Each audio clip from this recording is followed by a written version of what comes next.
Yes, shalom, Chabarim. This one is on abolitionists. Really, it's on about the white. It's about this, the big white lie, right? The big white lie about how many white people gave their lives to free black folks. I was watching something.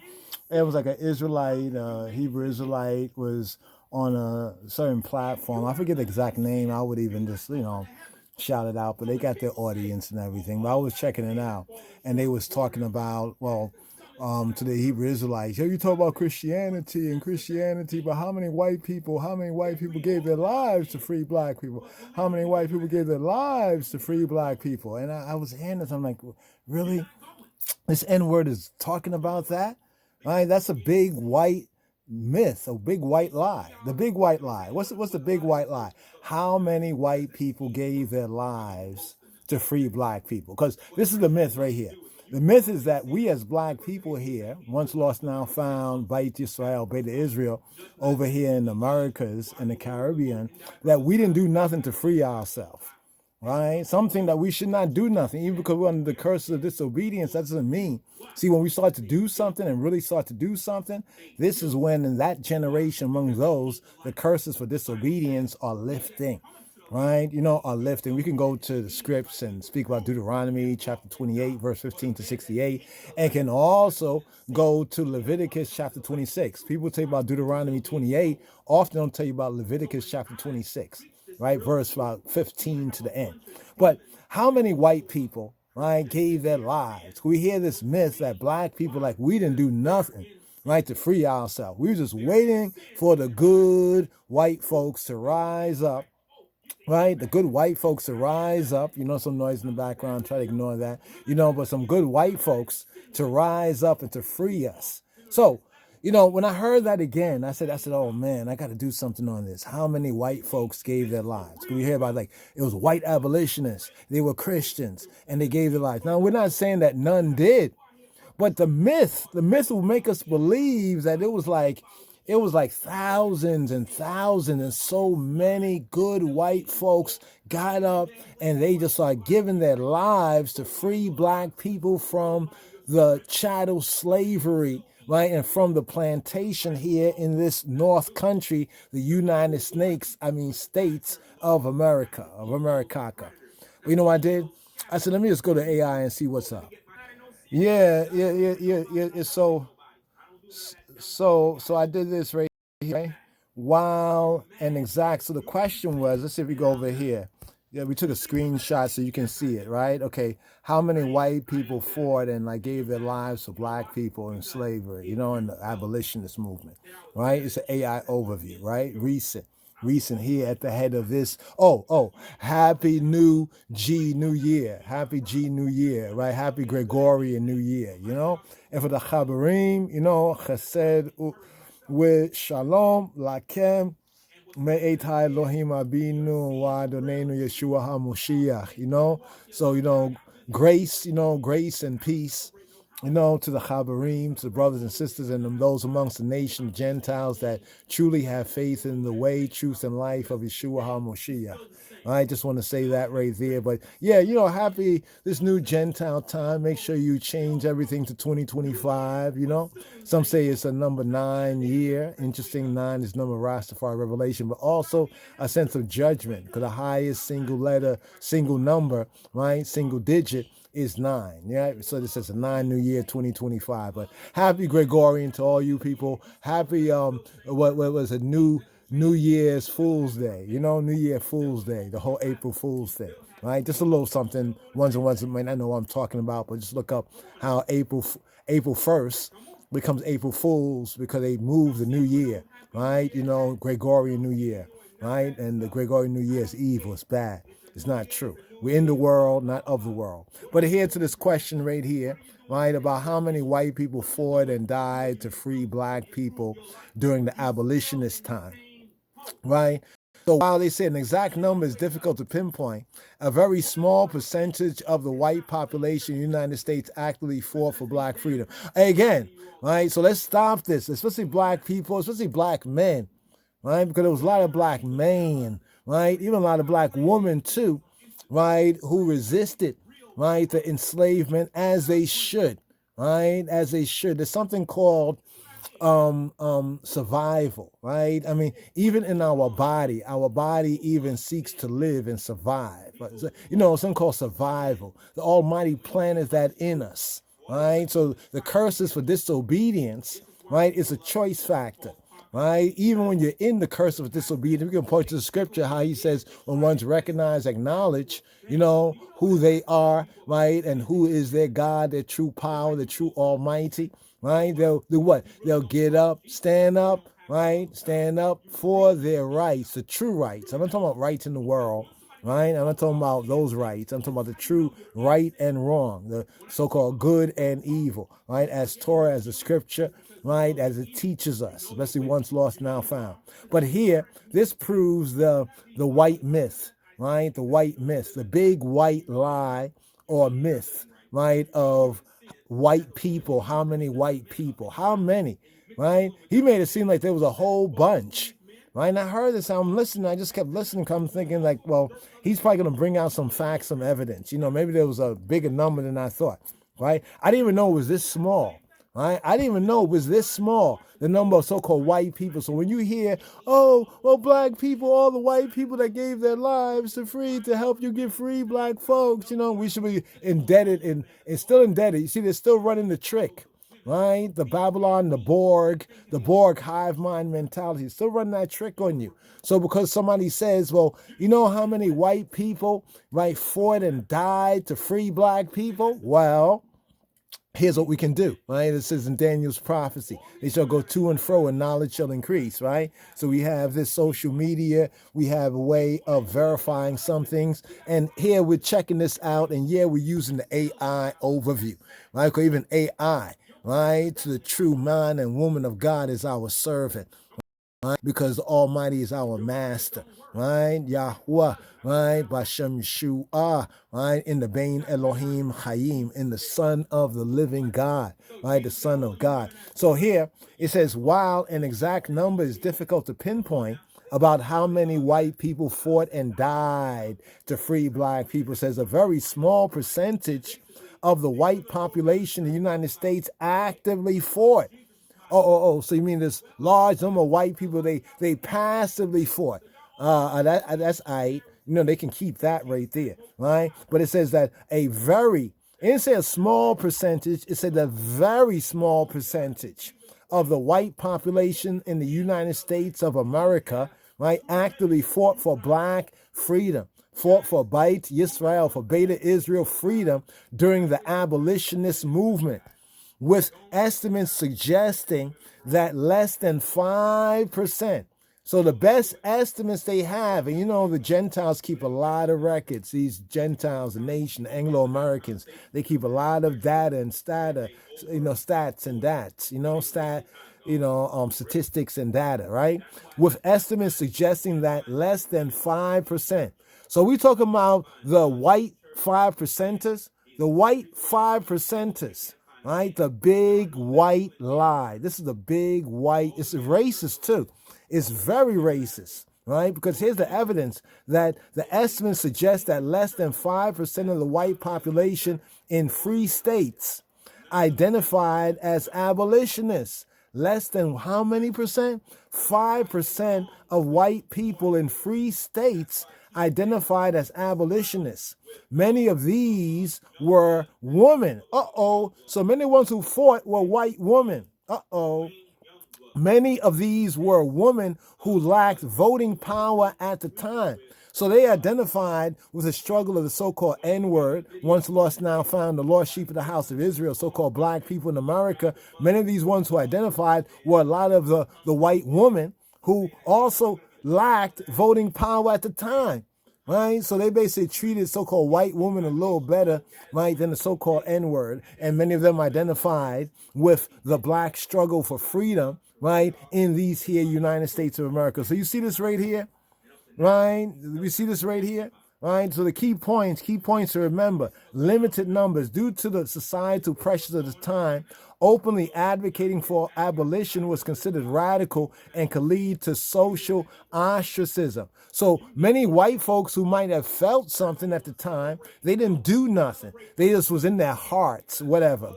I mean, is that what it's about? No, it's not. Limiting the number of white people who actively part. So white people were afraid of other white people, and even if they allegedly wanted to do something, did nothing.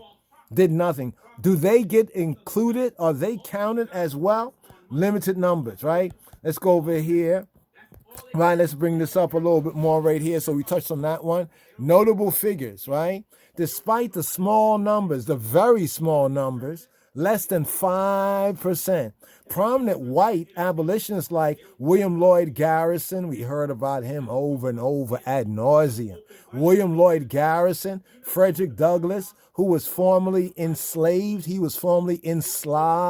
right? And John Brown. And who? And John Brown played significant roles in the movement. You know, I only heard about John Brown and his sons and a couple of others who really stood up, right? I mean, that was definitely less than 5%, right? John Brown, right? A so-called, some might say, a good white man, right? Like the Good Samaritan, right? Here, methods of activism. White abolitionists primarily used methods like writing, public speaking, organizing anti-slavery societies where they could write and publicly speak, right? And publishing literature, right? They published literature, but I'm sure that they made money off this literature too. Think about it, right? Publishing literature to spread their message. So they were about spreading a message, but basically they did not actively fight or die, right? They were afraid of other white folks, right? As we just showed you this right here, right? Less than what? Less than 5% of white people in free states identified as abolitionists, right? And many of them were women, right? Many of them were women. So we're just showing you the facts right here. Let's stop lying. Let's stop the big white lie, the little white lie, black lies, whatever lies, all lies are lies. But this is what they would call a big white lie. This is not a little white lie, but a big white lie. Because what it makes black people think is that we did nothing. We just was waiting for white people, for good white people, right? And the good white people. That means we ignore, right, what our own people did. The men, the women, and the children did, right? Because there was ones who fought on all levels. See, people don't understand what chattel slavery was. Right? People talk about the European, the Jewish Holocaust. Listen, I'm not going to speak on that because that's their own thing, right? But he who feels it knows it, right? This thing that happened to black people became generational, right? Generational. It's a very serious thing, right? We can't compare the enslavement of black people in the Americas and the Caribbean with any other form of so-called bondage or slavery in history, right? And we should not, right? We definitely should not. Right? We should not, because the freedom of black people also helped to free up other people. You know, there was a residual effects of our fighting for our freedom. You know, this is what, when the children of God recognize who they are as the children of God, and they get up and stand up for truth and rights, right? Because to fight also means spiritually too, right? This is a spiritual warfare, psychologically, and even if necessary, physically. Right? Yeshua HaMoshiach, the one the world called Jesus Christ, he said, don't think that I come to bring what? Peace, but a sword. Right? But a sword, yes, division over what is right. And a sword, whether you want to look at it metaphorically, right? Because he says, sell your garments and buy swords. Right? Try to misinterpret that spiritually, but look at that in the reality. When Yeshua came after the crucifixion and said that he was hungry, little children, he said, children, do you have anything, right, to eat? Right? And they gave him fish, and, with, I think, broiled honeycomb or something like that. Was that metaphorical or that was real world? When he said that the Son of Man don't have a place to lay his head, was he speaking about reality of poverty? Was he speaking about reality of homelessness? Or was that just something metaphorical? See, these people, they lack understanding, right? Because, see, they swallow down, right? They strain the eye at a gnat, at something small, right? And then they swallow a whole camel. They swallow a whole elephant. Like this one right here about, oh, you know how many white people? They always ask it like a rhetorical question.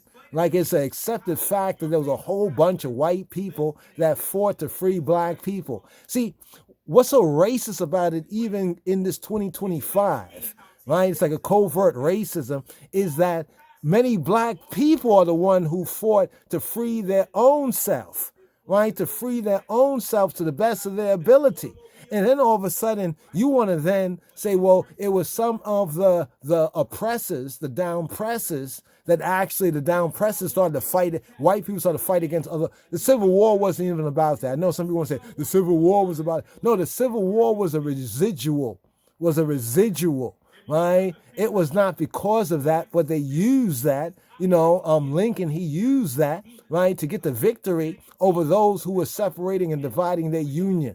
They had something. White folks had something. Those who wanted to have slaves and those who were a little feeling like a abolitionist in covert and quiet, right? But that was all about to be split apart, right? And that meant that, you know what, we have to grant these Negroes some freedom and get them out the country. That's what they wanted to do. They wanted to give so-called Negroes, blacks freedom and get them out the country. They talk about giving black people like the Homestead Act and to give them 40 acres and a mule. And they lied about that.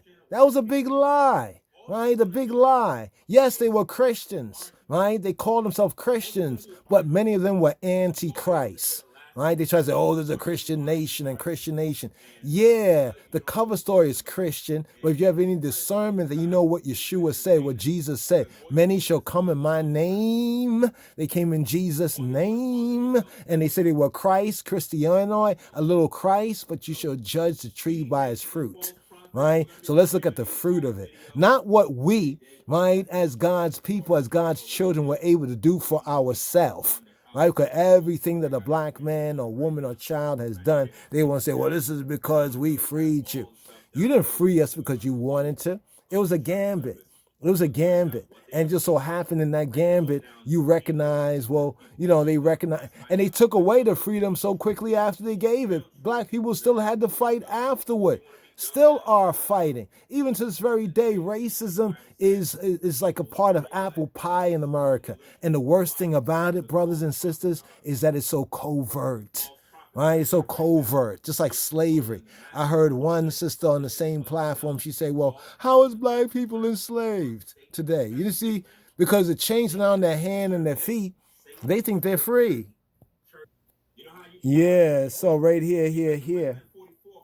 So we have Frederick Douglass, Garrison, man, the other, you see there's these two women here, John Brown, there's John Brown there, I think John Brown is the second one from the right hand of the screen right there. And then we have Frederick Douglass. He has like my grandfather, that Geechee Gullah, like fade, not fade, but how you have his hair kind of combed and like brushed back right there. Right? Frederick Douglass and all the rest. Yeah, they try to say, well, this is because they were Christian.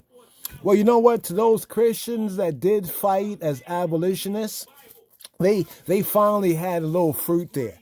Those like John Brown who did fight, for his being a so-called Christian, that's some fruit there. That is some fruit. He gave his lives. He sacrificed. Even the lives of his sons were also sacrificed in that right there. And that was laying down your life for your brother, right? Because they took the black man as a brother, and they were willing to lay down their lives. So if you want to talk about a so-called good Samaritan or a so-called good white man, on that level there, yeah, we'll give it to him. Right? Because we have to give it to ones like him because he's the only one that gave that sacrifice. That's the biggest sacrifice we know. Have there been others? Well, yes, there were others, but less than 5%. We just showed you the evidence, right? But what about all the black people, right, that fought and gave their lives? You know what I mean? See, for a white person, it was easy for them to covertly say, man, I really don't like this slavery thing, how they're treating black people. I think black people are human beings. I love black people. Let me write about it. Let me publish about it. Let me join the abolition society of white folks where we can, secretly share this and talk about this. Yeah, they did a whole lot like that, right? But it's nothing like what black people whose eyes were open, right, to who they are as children of God. Because you have to remember that the white man didn't even want the black man to even read the Bible, right? Let's go into this right here. Some coons and buffoons are out there saying that, oh, the white man gave you black man the Bible. The white man gave black man the Bible. Those are those on the short bus, the very short bus, like the 5%, less than 5% bus. The white man gave black people the slave Bible. I don't know if you know about it. Look it up, the slave Bible. I think you can get a copy of it. Some people actually got this printed and published. LOJ was going to have this as well. We probably will get this, but you can get a copy of PDF. Look up the slave Bible. Do a little bit of research on the slave Bible for yourself. And when you get a chance, if you have a regular Bible, compare, go to any chapter in the slave Bible. We'll do a whole video on that right there. But for anyone who is really interested, the real Talmudim disciples, if you're really a disciple of Messiah. See, some people call themselves a Christian, right? And we have to ask, well, what does that mean? Not what it meant then, back in the Bible time, but what does it really mean today? Because there's a lot of liars. They speak with a heart and a heart. They speak with a double heart. You know what I mean? But the slave Bible, they tried to give when they recognized that black people, were seeking to learn how to read, right? And those who read were seeking to teach others how to read, right? The white man here in this North country, as the prophet says, he will call us out of the North country and from all countries whither the children of Israel were scattered. So the North country in prophecy right here is speaking about this here in North America, right? They didn't give black people the Bible. They prevented black people on pain of death, right? Teaching black men how to read, right? Black man, woman, or child how to read. Right? White folks who were doing that, recognizing that they had a death penalty on them, we can include them as doing something that was useful, right? And something that is a fruit, right? If they were a Christian of the gospel, right? Let's give it to them on that, right? Because that's what it means right now, right? No greater love than a man laying down his life for his friends, right? Laying down. We already know that Negroes were already doing that even when they wasn't really Christian. You know what I mean? They were like, oh, master, we sick? Master, we sick? Master, we dying? Right? When Master's dying, he's saying we dying, right? So they didn't give the black man no Bible, right? Don't believe that lie, right? They didn't give black man the Bible. The real truth of the matter is that on pain of death, they wanted to make sure that no black man, right, woman or child could read, right, or write, and especially couldn't read and don't read no Bible, right? Don't read no Bible. See, there is something to the Bible, right? Even in its translation and even the King James Version. And our people, when they started to be able to read the Bible for themselves, right? They had to fight, right, on a pain of death to read the Bible quietly and secretly. And then we have ones like Nat Turner, right? Nat Turner, right? And that's a very good movie, Nat Turner, that came out years ago. And we can see how a lot of coons and buffoons, right, tried to distract us from that, because basically what it tried to tell was the truth, right, about how when we started to read the Bible, we recognized that we were Israelites and the Bible is speaking about us. And then it made sense. Oh, Massa never wanted us to read no Bible. They didn't want to read no Bible. This had the Bible. He didn't want us to read that. And now we recognize why he didn't want us to read the Bible. But then they got their coons and buffoons, right? These antichrist, so-called Negro preachers and pastors that started to spin it around, right? That's where the deception has come in, right? But from the very beginning, the white man didn't want no black man, no black person to have no Bible, right? Well, even if he couldn't read, don't even have no Bible. And much worse if he can read, right? So what about the black people that laid down their lives, right? And look at the unique spirituality of these people. Maybe they didn't fully recognize they were Israelites, but you know what?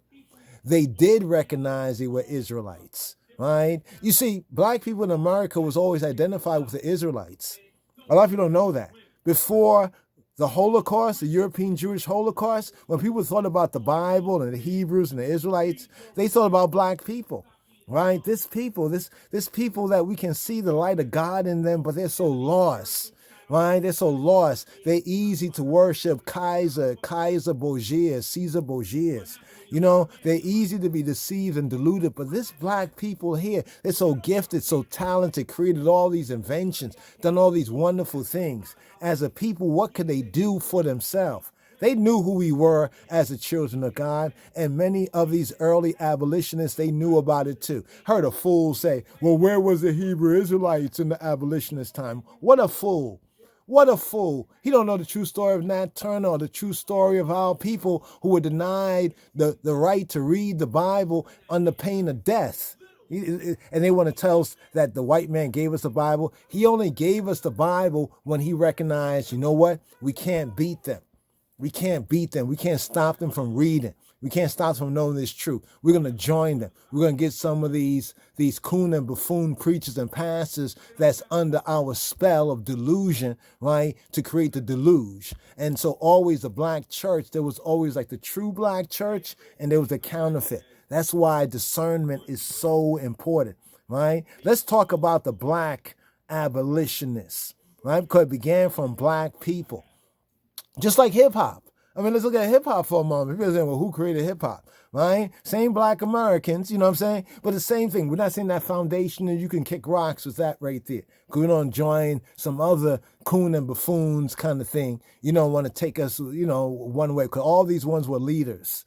Right? Now they tell us that the FBA, there's no really leader because they always kill the leader. You see that right there, that cowardice? That ends up in the lake of fire too. But here, the famous black abolitionists, right? These are famous: Sojourner Truth, Harriet Tubman, right? And Harriet Tubman and even Sojourner Truth, they had their sword, right? They had that sword, right? What did Christ say? Sell your garment and buy some swords, right? They believed in God and the Bible, right? And no doubt they knew that they were Hebrews and Israelites. I didn't say Hebrew Israelites. Don't get it twisted. I didn't put black Hebrew Israel. I didn't say that, but they knew they were Israelites. We're talking about core value, right? Black people in America, right, was known and looked to as the people of the book. Right? These are facts that they're trying to rewrite history right now, brothers and sisters. They're trying to rewrite this. Before the so-called European Jewish Holocaust, when one thought about the Hebrews and Israelites and the people of the book, they thought about black people. I mean, even with the Negro Christos. I mean, who else betrays their own like that? Think about it. Right? So right here, just to show the famous black abolitionists. So even some coons and buffoons, some black so-called folks who want to say they're Christian and they're into Christianities, they want to take it away, right, from our own people, right, who fought and bled, right, gave their lives, put their lives on the line, and many of them gave their lives to free their own black donkey, right? ASS, backside, don't want to quote curse, right? It's not a curse, but some silly folks and everything, their own black asses, right? To free their own black asses, you know what I'm saying? Asses in the Bible, right? From it, right? And then to turn around and free others, right? You talk about the Underground Railroad. And, we need to really know some of their names and speak about their names, right? It's like hip hop, right? Right? They want to say that the abolitionist movement was started by white folks. Can you imagine? The abolitionist movement was started by the first black man, woman, or child that recognized that this is wrong and was able to look to even the Bible and see who they are. They looked in the Bible. Black people looked at the Bible. We looked at the Hebrews and the Israelites and even the Jews. We saw a mirror image. We was like looking at ourselves in the mirror. And all of that is testified. Right, it's testified. So when the fool says, where was the Hebrews? Where was the Israelites during the abolitionist time? Where was the Hebrew Israelites? They were the people fighting for their freedom. And the people that 5% of white folks were also fighting for their freedom. And a lot much more of them were writing books and publishing stuff and meeting with other white people to discuss things and maybe raise some monies. We're not putting down their efforts, but definitely don't tell me they were fighting and dying when less than 5% of them did. You want to talk about John Brown? Right? Okay, you can talk about John Brown. You know what I'm saying? If Christ talked about the Good Samaritan, and some of us say that Job was the good Edomite, then we can talk about John Brown, the so-called good white man, right? In that sense that he was doing something good, right? He was willing to risk something good, himself and his whole family, his sons, right, to free black folks, right? Yeah, he died, right? But that shows he really made a true Christian try, right? And the truth, right? Sarah Parker Raymond, right? We need to know about them, right? You know, Elizabeth Freeman, right? Freeman's one of our family names, Freeman, right? Francis E.W. Harper. Let's talk about them. Don't tell me about all the white folks. Look at all the white folks who fought and died to black people back in the abolitionist movement. We just showed you the facts of that. It was a very small percentage, less than 5% that fought and died. And then there was a whole bunch of other ones that, you know, didn't want to go public. So they wrote things, you know, or they kind of, you know, they went in their closet and prayed. Okay, great, right? But that's nothing about fighting. They were afraid of their own white people, right? They were afraid of flesh, right? So as a Christian, they really, really, right, didn't produce any fruit, right, on that level. You know what I mean? Black abolitionists, because we always hear about all the white abolitionists. Give thanks for those who made these memes here that we can use for this video right here. You know, this is by Dr. James Jennings, Hendrick College right here. You know, the black abolitionists. They want to tell us about all, you know, all the white people that fought and died. All right? And that's a lie, lie, lie, lie. Yes, there was some. There was very few. Right? There was less than 5%. Right? They said less than 5%. You rewind the video, less than 5%. Right? So I mean, what can we do with that? That means that there was 95%. Right? How does that thing go in the gods and earths? The 5% poor righteous, right? Teachers, the 10% who know the truth, but they hold it back, right? From the 85%. So that's what we got. We had less than 5%, right? Right? Then we had the 10%. Right? Those are the ones who probably formed the abolition societies and they wrote stuff about it. You know, they wrote against abolition. You know, they tried to, you know, like there was an intellectual battle. Okay, yeah, we get that. But then the 85% was still down with it, right? Even if they thought in their heart that, man, how they treat these black people, you know, it's wrong. But they just kept quiet about it. I mean, what good was that? What good was that? They were like lukewarm, right? But let's talk about those who are hot about it, right? The black abolitionists, right? When we talk about these things, right? Because I know some more fools are going to go around and talk about, you know how many white people fought and died, right? And it's not like a white person saying that. They might be talking about the less than 5%. They might be talking about that, right? And okay, let's acknowledge that less than 5%. But that leaves an overwhelming 85%. Right? It's like the 5%, the 10%, and the 85%, the dumb, deaf, and blind.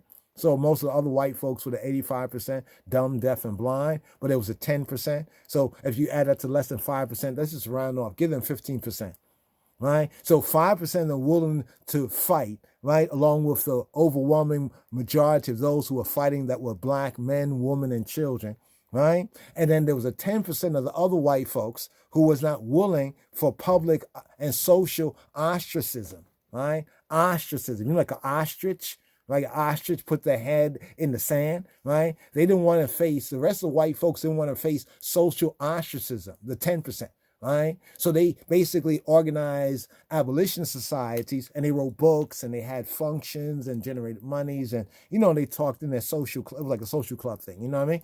Okay, you know what I mean? But they really put boots on the ground, right? And they try to speak to the 85 dumb, deaf, and blind white folks. You know what I mean? Many of them who basically, you know what a lot of white folks really had, even if they were some poor white trash? You know what a lot of white folks really thought? It's better them than us. And some white folks were even jealous of the enslaved black people, not for how they were being treated, not for how they was being treated. No, right? But the fact that you have to go back to the Irish, what happened to the Irish and everything, right? Like how much they would pay for a so-called, enslaved, a black person, right? How much they would pay for a black person, right?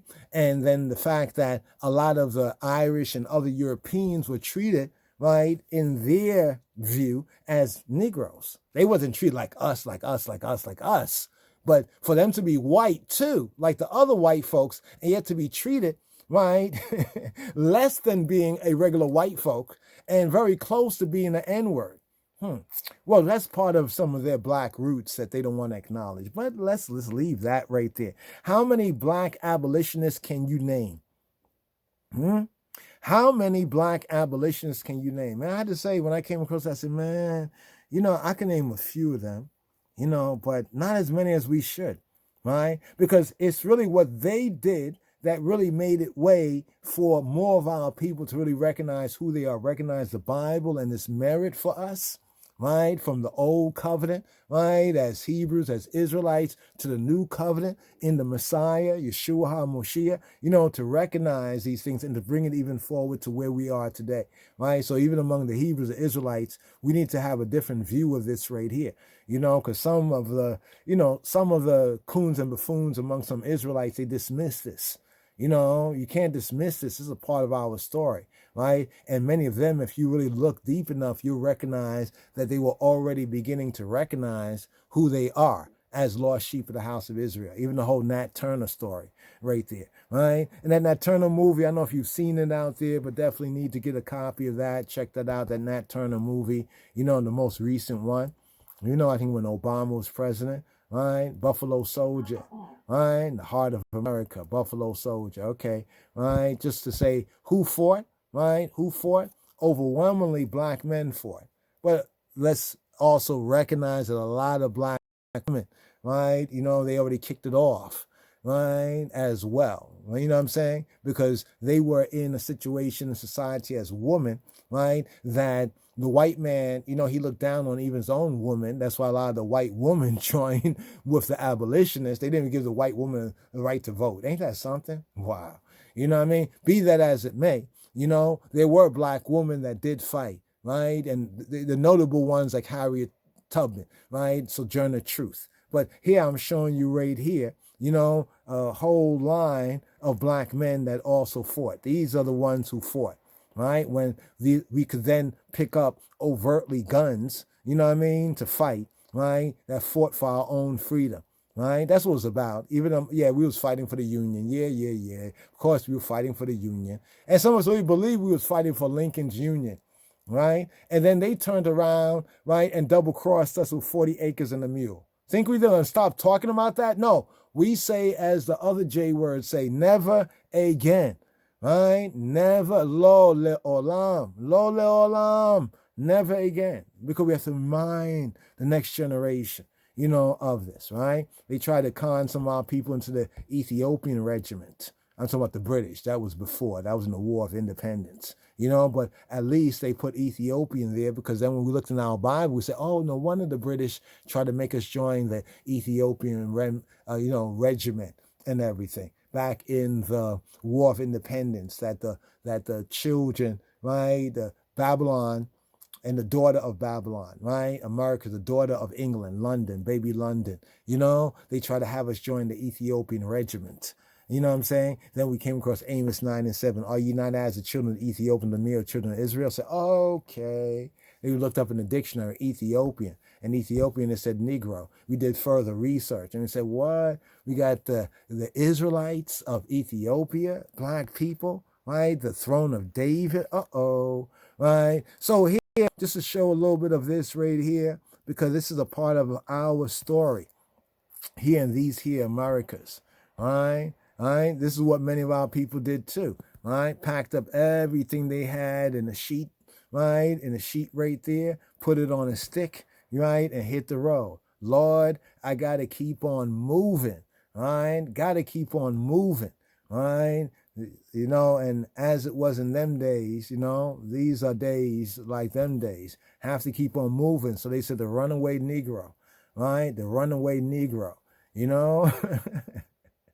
Yeah, the subscribers, Negro Man Bob, having run away, I hereby forbid all persons to harbor or employ him. Ain't that something? Want to go after his money. Always want to go after a black man's money. All right? Especially in this world, in the world sense, our money. right? Because then if we don't have our own money, we will have to be enslaved or servitude to them. I hereby forbid all persons to harbor, look at that, or employ him, as I am determined to prosecute every person or persons so injuring me. This guy, John Soser, Kingston, right? Kingston, New York, not Kingston, Jamaica. No, we're talking about Kingston, New York, the Kingstone, New York, September 15th, 1823. You hear? He had a Negro man, right? The subscribers, Negro man, Bob, right? Hail up to all our subscribers as well. Like, share, and subscribe, of course, right? The subscribers, Negro man, Bob, having run away, right? Hey, John Sousa, you wonder why he ran away, right? You know, I'm sure John Sousa, right? This, no doubt, a white man was so incensed. Oh, my. Can you imagine? I treat him so well, and he just ran away from me. I hereby forbid all persons to harbor. You know, give him room, board, or shelter, or employ him, give him a job. As I am determined, look what he says. He's determined to do what? Prosecute. Prosecute every person or persons so injuring me. Right? The once lost, now found, Beta Israel. We also got to be determined to prosecute every person or persons so injuring us. Right? Just like these coons and buffoons and others that want to say, you know how many white folks, how many white people fought and died? Is that a rhetorical question or a joke? Right? Trying to make us believe that it was all these white folks that fought and died and gave their lives to free black people, as though it wasn't even like the runaway Negro was trying to free himself. Right? Free himself. Right? There's verses in the Bible. We need we go there. Right? Right here. Lord, I got to keep on moving where I can't be found. Free men in the war. 200,000 Union after emancipation. Right? Emancipation, being freed from the hand. Mass 54th, Fort Wagner or Wagner. Wagner in Germany. Here they say Wagner, but that's Wagner, right? Fort Wagner, right? Heavy discrimination, right? But yet we still fought. You know why our folks endured that? That was a good war. Actually, the Civil War was a good war for black people, not like World War I or World War II. Well, we fought for America's interests, but we didn't get nothing besides many of our people coming back after, World War II got lynched. Can you imagine that? Got lynched. We're here fighting against the so-called Nazis who allegedly want to destroy the whole world and is against the Jews, right? But yet over here, look what they were doing to we, the black Jews. Baby need a new pair of shoes. Right? So right here we go. Nat Turner's rebellion. Right? 1831, Nat Turner and 6 fellow slaves launch a slave rebellion. And you know what happened? They had a Judas. They had a Judas Iscariot. Right? They had a Judas Iscariot. Right? Who betrayed them. Right? Nat Turner's rebellion. Right? What role did the Bible play in that? Right? And the knowledge of the truth of the word. Knowing who you are in that book, seeing the mirror, and then looking around and say, oh, wow, this is where we're at. They killed 57 whites before Turner was captured and executed. He was hanged like Yeshua, right? Like Jesus Christ was lynched on the tree. Right? And what did Christ say? What they did to him, right, they would do to you, because they hated him, because they hated the Father. And they hate you and me, I and I, right? Because they hate Yeshua, our black Lord and Savior. And they hate our black Lord and Savior, Yeshua HaMashiach, because they try to whitewash him even after the knowledge of the truth has come. See, before the knowledge of the truth, maybe they were just following the lies of their ancestors. It says the Gentiles would be inheriting lies, right, of their forefathers, right? As a result of this, right, still on Nat Turner's rebellion, right, Southerners tighten restrictions on slaves. Look at this. See, they want to say slaves are not 6 fellow black men. Let's read it again. 1831, Nat Turner and 6 fellow black men launched a black men rebellion, right? A black men rebellion, why were they rebelling? To not be enslaved. Okay, it makes sense, right? They killed 57 whites. See, They didn't say they killed 57 slave masters or 57 slave masters and accomplices. It didn't say that. We notice how it's even written. This is not against the person who did the meme or the slide here in this PowerPoint presentation, but it's to show you how they trick knowledge us, right? They put you in a spell, right? Spell. That's what they call a spelling. It has to do with words, it has to do with language, it has to do with thoughts, it has to do with logic versus illogic. All right. So we first read it and we read it just like you all did, right? But we said, wait, when we got to this thing down here, when talk about Southerners tighten restriction on slaves, I said, wait, it was tighten restriction on black people. We could even go further on Beta Israel and the lost sheep of the house of Israel. We could go like that, right? No. Not Turner and 6 fellow black people, right? Because maybe there was some woman and maybe it was men in that, but black men, right? Launched a black man's rebellion. See, because it'll be different there, right? And we start saying in terms of black and white, speaking about justice. I know some are going to then try to bring in Haile Selassie, our Godfather and King of Kings, when he talks about, black and white as terms of condemnation, because he was responding in the Meet the Press interview to this racist white woman who was talking about, should white men get used to black domination in South Africa? Y'all don't even know the context, right, of what you're talking about, right? We're talking about here in these here United States of America, right? 1831. As far as what we know, Haile Selassie told the black people, the Negro people, to press on, right? In the way of God and King. You know what I mean? Nat Turner and 6 fellow, right?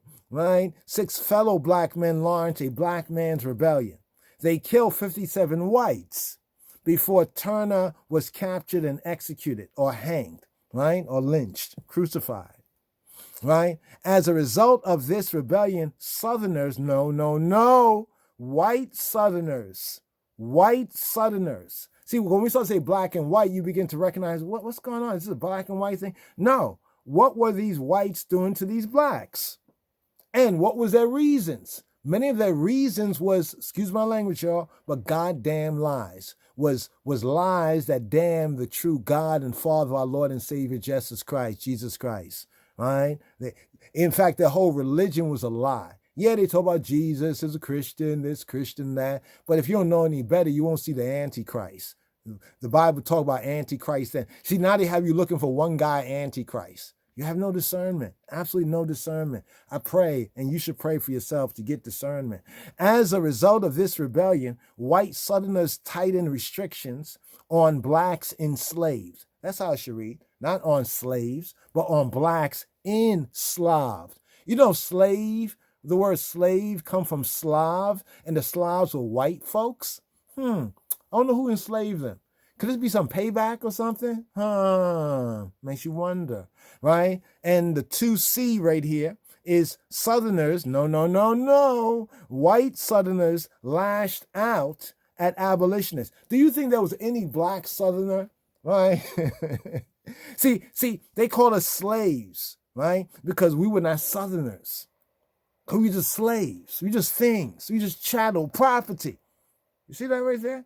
And then they want to say, well, they were Christians. So they were Christians and they looked at others who were their servants. But you know what? This shows a lie of white supremacy. The 1611 King James Bible, 400-year Bible.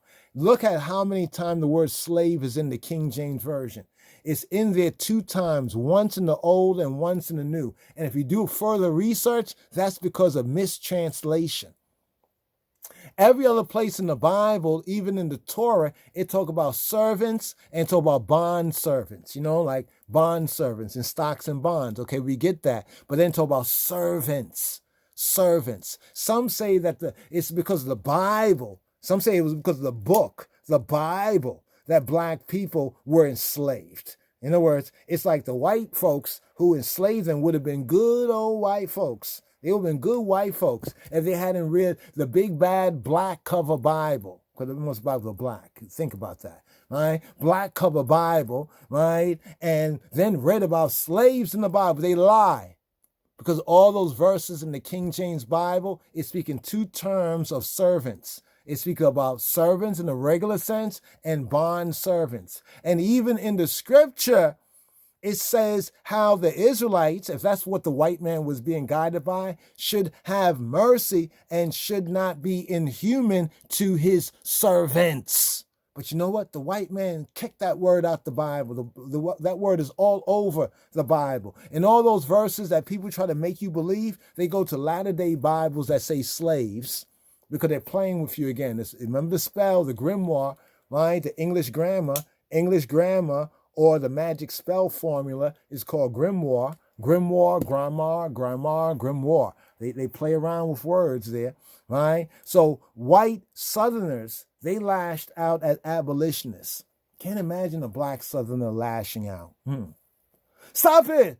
I loves my master. I loves him. I want to serve him for the end and then afterward in pearly gates. I loves my master. Can you imagine? Can you really imagine? No. But see, it's Southerners. So even in the writing of this, there is a deep set. Racism is not even a good enough word, right? In that sense, because people don't even understand what racism means. They say, oh, black people can't be racist. No, we don't control systems, not these systems, all right? The mechanics and the systems. See, to whom more is given, more is required, right? That's a Bible verse, right? To whom more is given, more is required. So the white man was given the rulership and domination over 3/4 of the world. Right? So let's look at how he ruled these 3/4 of the world. Right? He was a Christian, right? A Christian nation. Okay, since it's a Christian nation, let's judge it by way of Christ. Do you really want that? Right? White Southerners lashed out at abolitionists, blaming them for Turner's actions. Right? Blaming them. So basically, white Southerners, they lashed out at the majority of white abolitionists. You see, the original abolitionists were black, right? But the ones that they really were lashing out, the white Southerners were like, listen, you are aiding and abetting, the enemy. You're aiding and abetting the enemy. You know what I mean? And yes, it probably was rough for some of the white folks who were, successful at turning the minds and hearts and the pocketbooks to help support black people's movement, Underground Railroad and all those things, and provide places for them and other things for them when they did escape across the Mason-Dixon line. Yeah, no doubt.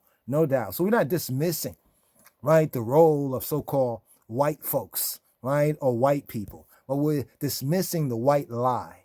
Right? Like it was all this number of white folks that were just fighting and dying. I want to free. White people, I have to say this, not individually so much, but looking at the history, are selfish.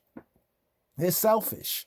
You know what I'm saying? You see, some white folks came over here and they were indigenous servants. Right?